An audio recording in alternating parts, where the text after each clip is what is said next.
So IT infrastructure. So the state offers a very high speed communication in terms of data transfer. So we have an excellent optical fiber cable network, which is going to have a very high bandwidth. So we have three submarine landing cables in Tamil Nadu.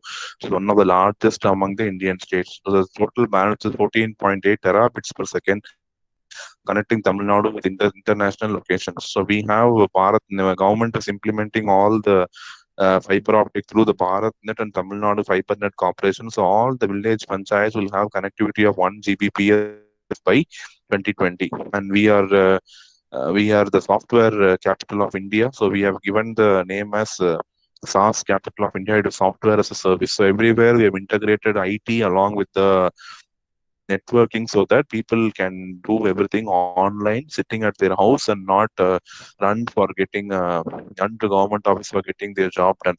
So next one, focus on sunrise sectors. Focus means which are going to contribute to economic growth and development. So focus will be automobile, auto components, chemicals, electronics, hardware, heavy engineering, leather, textiles, financial services, and software. So these are going to be the focus sectors which are going to contribute to the economic development of the state.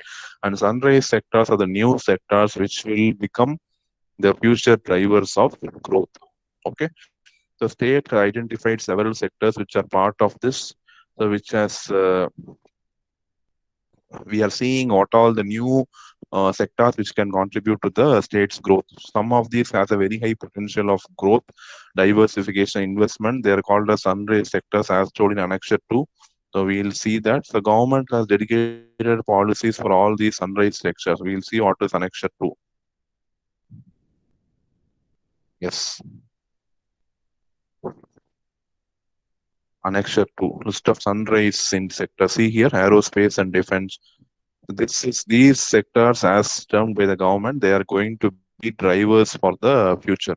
Agro and food processing, renewable energy components, manufacturing solar panels, manufacturing wind turbines, those things. Electronic system design, embedded based system design. Okay, that one. Medical electronics device and equipment, electric vehicles. This is very booming now, electric vehicles, and we are not using conventional petrol or diesel, and it is going to run based on the electric charge. Next one, hydrogen cell fuel. That is also very upcoming technology. Biotechnology, pharmaceuticals and bulk drugs and nutraceuticals, petrochemicals and specialty chemicals, footwear, finished leather goods and polyurethane fabric, technical textiles using medical textiles, any other industries which are notified by government from time to time. This list is revised actually. So depending on at that point what's going to be the key thing that is going to be added and other things are going to be updated. Okay, so that is what we have in the sunrise sector.